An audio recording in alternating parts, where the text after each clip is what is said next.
मुंबई ठाण्यासह राज्यामधल्या महत्त्वाच्या महापालिका निवडणुका महायुती म्हणूनच लढवण्यावर सकारात्मक चर्चा झाल्याची माहिती भाजपचे प्रदेशाध्यक्ष रवींद्र चव्हाण यांनी दिली आहे। काल नागपुरात रात्री उशिरा उपमुख्यमंत्री एकनाथ शिंदे आणि प्रदेशाध्यक्ष रवींद्र चव्हाण यांची मॅरेथॉन बैठक पार पडली आहे। अन्य महापालिकांसाठी स्थानिक समिती स्थापन करून महायुतीवर चर्चा करणार असल्याचं चव्हाणांनी स्पष्ट केलंय।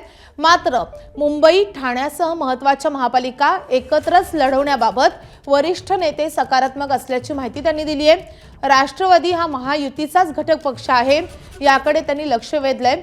मात्र राष्ट्रवादी सोबत कुठे युती करायची याचा निर्णय स्थानिक पातळीवर समितीद्वारे घेतला जाईल, असंही रवींद्र चव्हाणांनी स्पष्ट केलंय।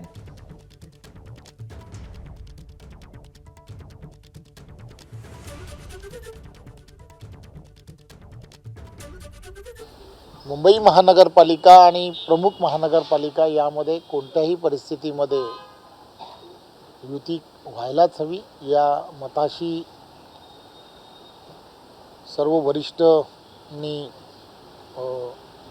ठामपणे सांगितलं आणि बाकीच्या सर्व ज्या महानगरपालिका ज्या आहेत, ज्या प्रमुख महानगरपालिका आहेत, या महानगरपालिकेमध्ये युतीचे असणारे त्या ठिकाणची काही कमिटी तयार करावी आणि त्या कमिटीमध्ये त्या ठिकाणी कशा पद्धतीने युतीचा फॉर्म्युला असला पाहिजे या संदर्भात त्या ठिकाणचे असणाऱ्या प्रत्येकाने तिथल्या असणाऱ्या कमिटीनी चर्चा करावी असं चर्चा झाली।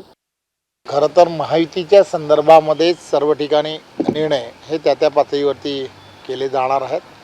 आता महायुती यासाठी आपण म्हटलं जातं की महायुतीमध्ये सर्व घटक पक्ष फक्त शिवसेना शिंदेसेनाच नाही, राष्ट्रवादी अजितदादा पवार पण आहेत, RPI आहे, इतरही आमच्याबरोबर असणारे अनेक घटक पक्ष आहेत। त्यामुळे सर्वच्या सर्व घटक पक्ष हे महायुतीमध्ये येतात। त्यामुळे त्या ठिकाणी असणाऱ्या जी कमिटी तयार केली गेलेली आहे त्या कमिटीमध्ये सगळ्यांशी चर्चा ही करूनच त्या संदर्भातले निर्णय करण्याचं ठरवलेलं आहे। ABP माझा, उघडा डोळे बघा नीट।